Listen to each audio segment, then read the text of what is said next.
Bienvenue Stop Invest, la chaîne des top d'investissement. Ici, on parle essentiellement d'entreprises de qualité. Alors, on va refaire aujourd'hui un top action gros dividende pour l'Europe. Donc, vous vous souvenez la dernière fois qu'on a fait une vidéo pareille, c'était il y a un mois, je pense que c'était aux alentours du mois de novembre ou bien début du mois de décembre par là. Donc, on était essentiellement resté sur les entreprises françaises ici, ok? Donc, aujourd'hui, on va faire une liste pour l'Europe, mais on va mettre moins d'entreprises françaises. Donc, retenez ici que quand je dis gros dividende, c'est quelque chose pour moi qui se situe aux alentours de 5% en montant. Mais aujourd'hui, j'ai choisi de prendre ici 4% en montant. Et encore, je précise ceci, la plupart des entreprises ici ont déjà été étudiées sur la chaîne. J'ai bien dit la plupart, pas toutes. Et j'ai questionné moi-même la politique d'allocation du capital. Parce qu'en fait, comme je vous l'ai dit, le dividende, c'est bien, mais il faut qu'il soit versé tout en permettant à l'entreprise ici de pouvoir faire face ici, au risque ici à court terme et à long terme. Ok, donc si on a un business model qui est balbutiant, etc., c'est peut-être pas judicieux de payer un dividende. Ok, donc mon screener ici, il est assez strict. Donc il y a des entreprises qui vont peut-être pas apparaître comme des compagnies ici bancaires, etc. Mais attention, ça ne veut pas dire ici qu'elles ne peuvent pas verser un dividende ou bien elles ne pourraient pas être dans cette liste-là. Franchement, c'est juste une liste, voilà, on prend une juste pour en faire, d'accord, afin de rajouter des entreprises peut-être qui n'étaient pas là la première fois. Donc, vous allez peut-être retrouver certaines entreprises ici, ce qui veut dire également que celle qui est présentement ici, la liste présente ici, elle est toujours d'actualité en date d'aujourd'hui. OK? Mais n'achetez jamais une entreprise juste pour le dividende. Ça ne se fait pas du tout. OK? On achète une entreprise uniquement parce qu'elle a la capacité de pouvoir avoir des bénéfices nets par action stables et croissants dans le temps, ou bien des bénéfices nets, on va le dire comme ça.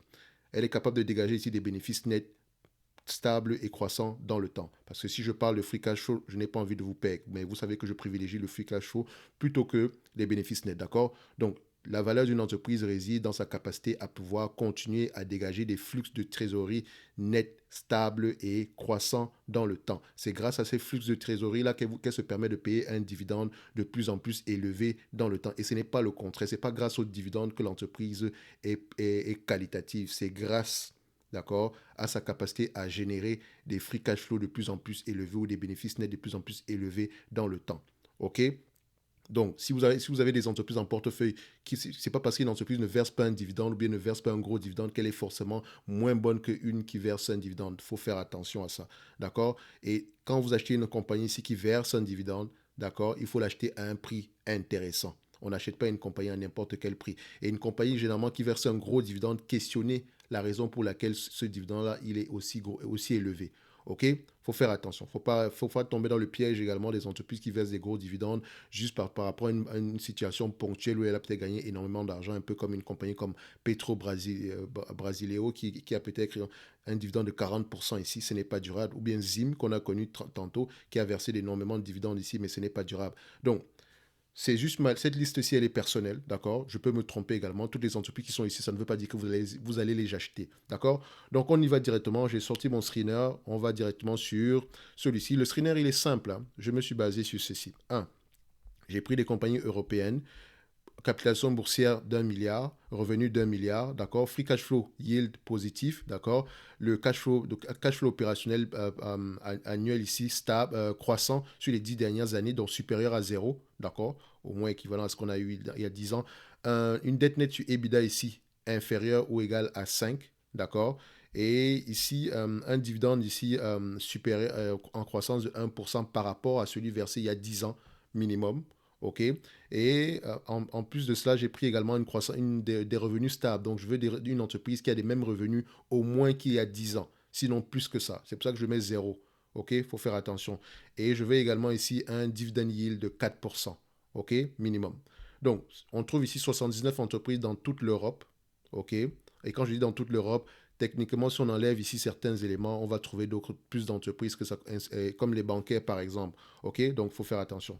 So, dans cette liste-ci, je pense que vous allez reconnaître des entreprises qu'on avait déjà citées précédemment. Donc, Total Energy va faire partie de la liste. D'accord? Est-ce qu'il faut expliquer pourquoi est-ce que Total Energy va faire partie de la liste? Je ne pense pas. OK? Moi, je pense, et quand je dis fait partie de la liste, ça ne veut pas dire que, voilà, l'action, ça n'a rien à voir avec le prix de l'action. Je me suis essentiellement basé sur le dividende parce que je pense que le prix de l'action totale est à un niveau déjà assez correct aujourd'hui. Si vous l'achetez, c'est uniquement pour ce dividende actuel. Donc, quand on met ici Total Energy, donc TTE, d'accord. La deuxième entreprise sur la liste, ça sera Rio Tinto. Je pense également qu'elle est correctement évaluée, d'accord. Vous ne surpayez pas au prix actuel. Ça reste une compagnie cyclique. Faites attention, elle a les moyens de payer le dividende actuel. Après ça, la prochaine compagnie que je vais prendre ici, peut-être beaucoup ne vont pas l'aimer, mais c'est British American Tobacco, parce que je pense que les cigarettiers, même si ils ont assez de pression présentement au niveau de la régulation, etc., ça reste qu'elles dégagent énormément de cash. OK. Et ici, ils ont consolidé le secteur. Donc, à la fin, ici, voilà, quand une industrie est en difficulté, c'est même pas que l'industrie est en difficulté, la consommation est de moins en moins élevée, mais le revenu le paquet de cigarettes coûte de plus en plus cher pour diverses raisons d'ailleurs. Donc, elles ne font pas que dans la cigarette. Ici, elles ont également de la cigarette sans combustion. Elles sont également dans le cannabis et dans d'autres choses. OK? Il faut faire attention. Il ne faut pas juste les regarder comme des cigarettiers lambda. Elles essaient également de se réinventer. Après ça, on va prendre ici Mercedes-Benz Group, même si je pense que c'est une entreprise qui pourrait souffrir avec l'augmentation des taux d'intérêt. On a fait une vidéo sur la chaîne ici par rapport à cette entreprise-là. Et je pense que les abonnés ici de la top newsletter premium ont reçu également une note d'analyse sur Mercedes-Benz, d'accord? Donc, si vous aussi ça vous intéresse, abonnez-vous à la top newsletter premium ici. Donc, c'est le top premium. Donc, ça coûte presque rien du tout annuellement, d'accord? Sinon, il y a également comment on appelle encore ça? La newsletter gratuite ici pour pouvoir recevoir ici des analyses ici concernant les analyses sectorielles, d'accord. Vous vous souvenez qu'on en a fait dernièrement pour le secteur automobile. Donc présentement, je pense qu'on a également pour le secteur ici des semi-conducteurs qu'on a envoyé dernièrement. Sinon, la prochaine, je pense qu'on va peut-être parler ici si je ne me trompe pas, des gestionnaires d'actifs. En tout cas, on va le voir, d'accord. So, on prend Mercedes-Benz Group, ensuite BMW, d'accord. Moi, je prends BMW. Ça reste également que je pense qu'elle va souffrir. Après BMW, vous vous souvenez, on avait également pris DPW qui est Dutch Post. Donc, je pense que c'est l'équivalent de DHL. Je pense que c'est DHL. OK. Après DHL, on prend BASF. D'accord, la compagnie chimique allemande ici. Oui, je comprends, oui, le coût de l'énergie, etc. Mais c'est pas, elle a l'air de bien se comporter ici, d'accord, pour le moment. Donc, faut pas donner les entreprises allemandes pour mortes en date d'aujourd'hui. Donc, on continue ici. Alors, sur cette liste-ci, j'aurais pu rajouter également la compagnie qu'on appelle Cone. Donc, je pense que Kone ici, si je ne me trompe pas, ce sont des ascenseurs. Et ce n'est pas que ça. Je pense que ici, c'est plus de la machinerie. D'accord. Donc, si on parle de machinerie ici, donc je pense que c'est plus des. Je me souviens de la marque, en fait, parce que ça me fait penser à des ascenseurs. On pourrait également regarder ça ici. Mais c'est une entreprise ici qui paye la majorité de ses bénéfices nets ici en dividendes. Donc, vous allez trouver le payout ratio assez élevé. Normal, elle n'a pas de dette, en fait. Elle n'a pas de dette. OK? Oui, c'est exactement la compagnie comment on appelle ça? D'ascenseur ici. Donc, je pense que ascenseur, escalier roulant, si je ne me trompe pas. Donc, on regarde ici, elevator, maintenance, modernization. OK, c'est exactement ça. Donc, elle a d'autres segments également. Elle ne fait pas que ça. OK, mais la majeure partie de son business, c'est vraiment ascenseur, escalier roulant, maintenance de ces affaires-là. Donc, on revient ici sur la liste. Donc, je pourrais rajouter ici Con. Et il y a de très belles entreprises dans ces zones-ci. Je pense que c'est quel pays ça? C'est l'Islande, si je ne me trompe pas. Non, c'est pas l'Islande, ça. C'est où? D'où est-ce que ça vient, cette compagnie-là? Je vais juste aller regarder. J'oublie généralement parce que ma géographie. Voilà, Finlande, Finlande, c'est comme ça qu'on dit? Finland. Voilà, bref, vous comprenez ce que je voulais dire ici. Donc, c'est ça. Ce sont des pays, je n'ai pas l'habitude de prononcer le nom de ces pays-là. Donc, excusez-moi s'il y a quelqu'un qui a de la famille là-bas ou bien qui vient de là. Voilà, je pourrais apprendre la prononciation un autre jour, mais aujourd'hui, ça me dépasse un tout petit peu. D'accord. Donc, vous avez ça ici. D'accord. C'est une belle entreprise. Elle me fait également penser à la compagnie, je pensais là, c'est la compagnie américaine. Je pense qu'on l'appelle, comment on appelle ça? Il y a une autre compagnie américaine ici qui fait également dans des ascenseurs, je pense. Bref, on n'est pas là pour les compagnies américaines. On revient ici, on est là pour les gros dividendes. Donc, on pourrait rajouter Con ici qui a à peu près 4% de rendement ici, mais c'est un 4% déjà assez élevé ici. Dites-vous qu'elle reverse la totalité de ce qu'elle gagne ici en dividendes, mais elle n'a pas de dette nette également. Donc, ici, on continue avec Imperial Brands, donc c'est également une compagnie ici c'est une compagnie qui est dans le, comment on appelle ça, c'est également un cigarettier. Donc je mets ici Con, K-N-E-B-V. Et le cigarettier ici, c'est IMB, d'accord. Ensuite, sur cette liste, on va rajouter ici Michelin, d'accord, ML. Michelin, après ça, on peut rajouter qui sur cette liste-là. Donc, c'est la plupart des entreprises, je les connais un tout petit peu parce que j'ai eu à les étudier sur la chaîne. Randstad qui a un dividende ici de 9%. Je ne vous ai pas donné le dividende ici parce que elles ont des dividendes supérieurs ici à 4% déjà. Donc, vous pouvez aller regarder ça de vous-même. Donc, ici, on a Randstad qui a un dividende de près de 9% payable. Elle a la possibilité de payer ce dividende-là parce que vous pouvez le voir ici. Regardez, quand on prend le dividende ici de Randstad, qui est sous-évalué, je ne sais d'ailleurs pas pourquoi. J'ai remarqué que la plupart des compagnies ici qui exercent dans le secteur ici des ressources humaines, elles sont sous-évaluées. Je ne sais pas, il faut vraiment creuser pourquoi. Pourtant, il y a une certaine croissance, même si je pense que la croissance ici, c'est un mix des deux, acquisition de manière organique, si je ne me trompe pas. Donc ici, est-ce qu'il y a de l'acquisition ici? Oui, quelques petites acquisitions, exactement. Mais en termes de free cash flow, vous constatez ici qu'elle verse à peu près 8% de rendement en date d'aujourd'hui. On a ici des free cash flow de près de 900 millions. Donc techniquement, si elle vous reverse la totalité des free cash flow ici en dividende, vous aurez à peu près 9 à 10% de rendement, d'accord, par rapport au prix actuel. Donc ce qui permet de dire ici que ce dividende-ci, il est déjà à un niveau assez élevé, même si elle a une dette nette ici, mais la dette nette est aux alentours de 600 millions. Mais le dividende ici, est-ce qu'il est normal qu'il continue à être à un niveau assez élevé ici? Mais elle a les moyens de payer ce dividende-là de toutes les façons. Ok. Donc ça vous donne ici un 10% de rendement. Elle aurait pu profiter et racheter ses actions ici. Moi, je préfère.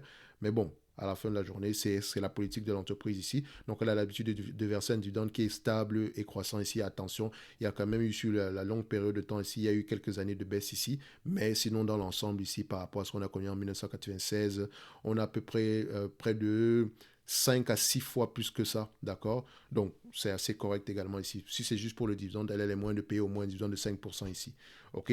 Donc, ensuite, on peut mettre qui sur la liste? On peut mettre Ruby, d'accord? Donc, Ruby peut, voilà, vous savez qu'on aime bien Ruby sur la chaîne ici, d'accord? On pourrait rajouter ici Ruby, ok? Ensuite, je pourrais rajouter ici techniquement, je voudrais m'arrêter à 10. Donc, la plupart, les 10 entreprises qu'on a citées ici, donc 1, 2, 3, 4, 5, 6, 7, 8, 9, 10. Donc, j'ai même déjà rajouté plus que ça. Bref, donc je pourrais mettre ici sur la liste, rajouter ici Aperam. OK, même si Aperam, ça reste une compagnie qui est cyclique, mais elle est bien gérée comme compagnie cyclique également ici. Elle a un dividende ici assez intéressant qu'elle peut payer d'ailleurs. Après ça, il y a Page Group. D'accord, je pense que vous ne connaissez pas cette compagnie-là. Vous allez la voir ici. Donc, on ne l'a pas encore étudié sur la chaîne, mais bon, j'ai remarqué qu'elle avait également un dividende assez intéressant en date d'aujourd'hui qu'elle pouvait également se permettre de payer. Donc, ce sont les entreprises à peu près que j'avais rajoutées sur cette liste-là. Donc, ça ne veut pas dire on prend l'entreprise, on achète. Vous pouvez également rajouter Leroy Seafood. Il y a de très belles entreprises ici dans les pays scandinaves. De très très belles entreprises. Regardez celle-ci, elle s'est négociée à 12 fois les bénéfices. Elle a à peu près 4,5% de rendement ici. Donc je pense qu'elle distribue à peu près, elle a peut-être, ça revient à peu près ici à près de, il lui reste à peu près 5% ici pour payer la dette, etc. Donc elle a les moyens de payer ce dividende-là. Ok, c'est une belle entreprise qui est en croissance. Je pense ici, ça doit être de l'élevage ici. Si je ne me trompe pas, qu'est-ce qu'elle fait exactement cette compagnie-là? Consumer Staple, donc ça doit être ici de l'élevage ici de poissons, un truc comme ça. Donc on va juste aller vérifier. Production et distribution de fruits de mer basée en mer. Ok, donc production de fruits de mer. Donc voilà, vous comprenez à peu près ce qu'elle fait ici. Donc n'hésitez pas également à aller regarder ça. Sinon, pour mon screener ici aujourd'hui, le top action pour les gros dividendes, voilà, c'est Rio Tinto, Total Energy, British American Tobacco, Mercedes, BMW, Dutch Post, BASF, Con, Imperial Brands, Michelin, Randstad. Oui, on avait déjà mis Randstad ici, donc ça, on enlève ça. Voilà. Randstad, Ruby, Aperam et Page Group. OK? Donc, c'est la plupart des entreprises qui m'intéressent en date d'aujourd'hui avec des dividendes supérieurs à 4%. Donc, ici, on va jusqu'à 9%. Certains ont des dividendes de 9 à 8% ici, qu'elles peuvent payer d'ailleurs.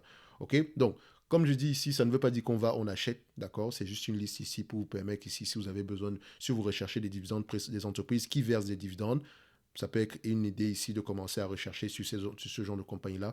Ce sont des entreprises, certes, elles versent des dividendes, mais elles peuvent se permettre également de le faire et elles ont également des business qui ont l'air stables et hormis le dividende ici, il y a également une possibilité d'appréciation de prix. Bon, pas sur toutes, mais voilà, la majorité ici, il y a une possibilité d'appréciation par rapport au prix. Donc, je pourrais citer ici Ruby, je pourrais citer IMB, je pourrais citer BASF, je pourrais citer DPW, BMW, Mercedes-Benz. On pourra citer également ici, Oui, c'est la plupart. Michelin également, on pourrait citer comme appréciation du capital, hormis le dividende.